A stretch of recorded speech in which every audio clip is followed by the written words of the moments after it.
Halo teman-teman semua, kali ini mari kita belajar salah satu dari materi rekonsiliasi bank, yaitu ada cek kosong atau net sufficient fund check.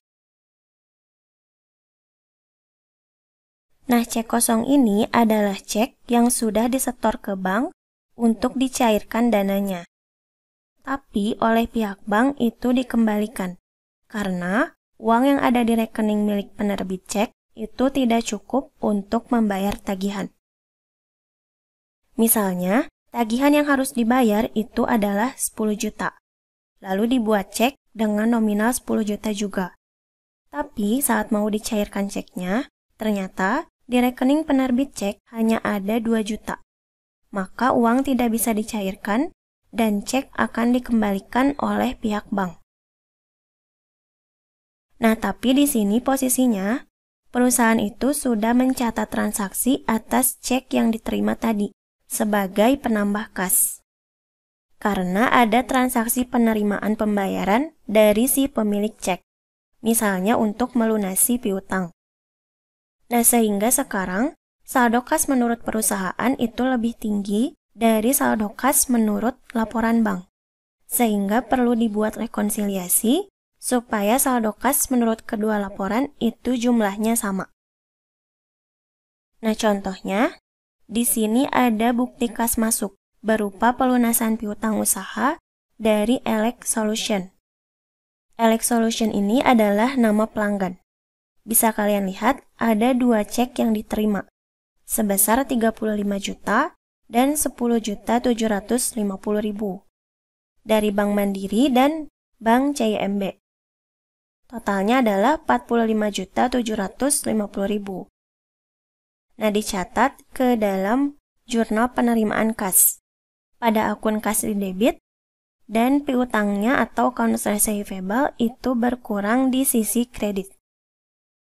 Tapi pada akhir periode, saat mau membuat penyesuaian, diketahui kalau salah satu cek, yaitu yang dari Bank CIMB, atas nama Elec Solution itu tidak ada dananya. Nah, ini termasuk ke dalam cek kosong. Harus dicatat ke dalam penyesuaian dan dibuat rekonsiliasi bank, sesuai nominal yang terlampir. Nah, kalau dicatat seperti ini, saat awal menerima cek, kita belum tahu kalau cek ini termasuk ke dalam cek kosong. Jadi masih dicatat sebagai penerimaan atas pelunasan piutang. Akun kas di debit dan kreditnya piutang usaha sebesar nominal keseluruhan cek. Tapi setelah dicairkan ke bank, ternyata dari 2 cek yang ada, salah satu cek itu termasuk ke dalam cek kosong. Karena dana di rekening tidak cukup untuk membayar piutang. Maka kalian catat secara terbalik seperti ini, piutang di debit dan kreditnya kas. Karena di sini, piutang usaha itu tidak jadi dilunasi oleh pelanggan, sehingga harus dimunculkan kembali di sisi debit. Dan di sini, karena saldonya tidak cukup, maka perusahaan juga tidak jadi menerima kas dari pelanggan, sehingga saldo kasnya harus dikurangkan kembali di sisi kredit. Nominalnya sesuai dengan nominal yang ada di dalam cek, yaitu 10.750.000. Lalu saat dibuat rekonsiliasi, kalian cukup perhatikan posisi kas. Nah, di sini posisi kas ada di sisi kredit, artinya akan mengurangi saldo. Nah, saldo yang berkurang itu adalah saldo di bagian kas menurut perusahaan, bukan di kas menurut bank. Karena di sini, transaksi pencairan cek itu langsung ditolak oleh bank, sehingga saldo kas yang ada di bank itu tidak terpengaruh oleh cek kosong ini.